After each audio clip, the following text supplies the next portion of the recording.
په ټولنیزو چارو کې د لغمان ولایت لپاره نوې ټاکل شوې مرستیالې برېښنا صافۍ خپله دنده رسما پیل کړه. په همدې موخه نن سه شنبه د لندۍ په 25مه ځانګړې غونډه ترسره شوه چې پر مهال د لغمان مرستیال والي الحاج شهزاده مظلومیار سربیره په ټولنیزو چارو کې د ولایت نوې مرستیالې برېښنا صافۍ د ولایتي شورا رئیس عتیق الله عبدالرحیمزي د بشري حقونو د خپلواک کمیسیون کمیشنر او ویان شکر الله مشکور ختیځون کې د بشر حقونو خپلواک کمیسیون مسؤل شمس الرحمن حبیب د لغمان د ملکی او نظامی رهبرۍ مسؤلینو دینی عالمانو میرمنو ځوانانو او یو شمېر نورو ګډون کړی و. د ولایت مقام د دفتر رئیس محمد قاسم کوهستاني په ټولنیزو چارو کې د ولایت لپاره د نوې ټاکل شوې مرستیالۍ د تقرر حکم ولوستو. هغه دغه راز په ټولنیزو چارو کې مرستیالۍ ته د هر راز همکارۍ او یو ځای د کار کولو ډاډ ورکړ. ورپسې د لغمان مرستیال والي الحاج شهزاده مظلومیار میلمنو ته د ښه راغلاست ترڅنګ په ټولنیزو چارو کې نوې ټاکل شوې مرستیالۍ ته مبارکي ورکړه او په چارو کې ورته د بریا هیله وکړه. هغه وویل خوښ یم چې برېښنا صافۍ د لغمان ولایت لپاره په ټولنیزو چارو کې نوې مرستیاله وټاکل شوه. نوموړي په ټولنیزو چارو کې له ټاکل شوې مرستیالۍ څخه وغوښتل چې د لغمان د ولسونو خدمت دې په ښه شکل ترسره کړي تر څو د ولسونو ستونزې راکمې شي. ښاغلي مظلومیار نوې مرستیالۍ ته په ټولو برخو کې د بشپړې همکارۍ ډاډ ورکړ او زیاته کړه چې په ګډه به د ولسونو ستونزو ته رسیدګي کوي. ورپسې د ولسونو په استازولۍ ولایتي شورا رئیس عتیق الله عبدالرحیمزي د دینی عالمانو په استازولۍ د ارشاد حج اوقاف رئیس سید نجیب الله هاشمي د بشري حقونو د خپلواک کمیسیون کمیشنر او ویان شکر الله مشکور هم برېښنا صافۍ ته په ټولنیزو چارو کې د لغمان ولایت مرستیالۍ په توګه د ټاکل کېدو مبارکي وویله.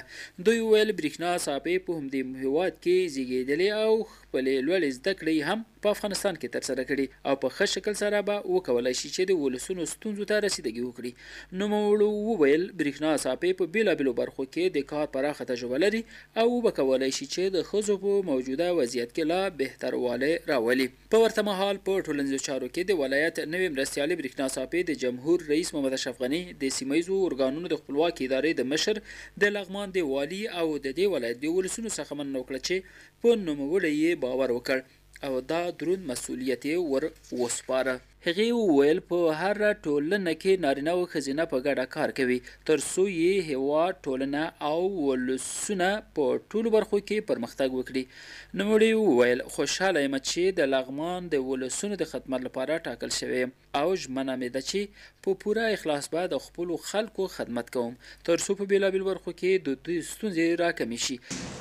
زه د یو عسکر لور یم او د یو عسکر خور یم.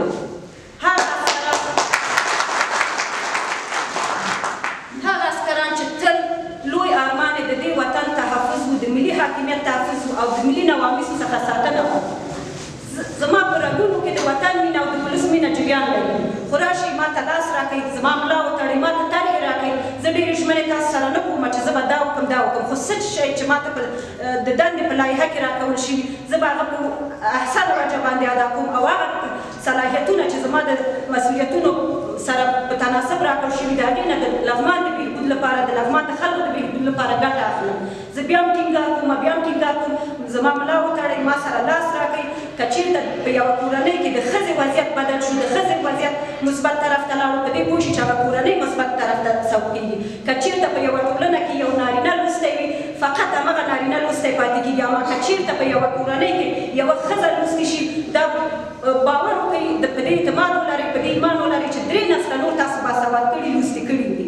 خویندو سره ته لاس ورکړئ دا وطن به جوړو دا زموږ خپل کور دی. که چېرته موږ خپل کور خپله جوړ نه کړو د خلکو په تمه پاتې شو دا په یاد اوسه چې موږ به تل بې کوره پاتې کېږو. زه ډېر وخت ستاسو نه نیسم موږ به تل یو د بل تر څنګ ډېرې خبرې به لرو همیشه باید زموږ ترمنځ به فاصله نه وي. بیا هم زه وایم ما ته طرحې راکړئ زه لیواله یم زه تږې یم چې زه لغمان لپاره خدمت وکړم. ښاغلي صافۍ د ولایتي ادارې رهبرۍ ته ډاډ ورکړ چې د خپلو ټولو ولسونو ستونزو او غوښتنو وړاندیزونو ته به د قانون په چوکاټ کې په وخت رسیدګي ترسره کوي.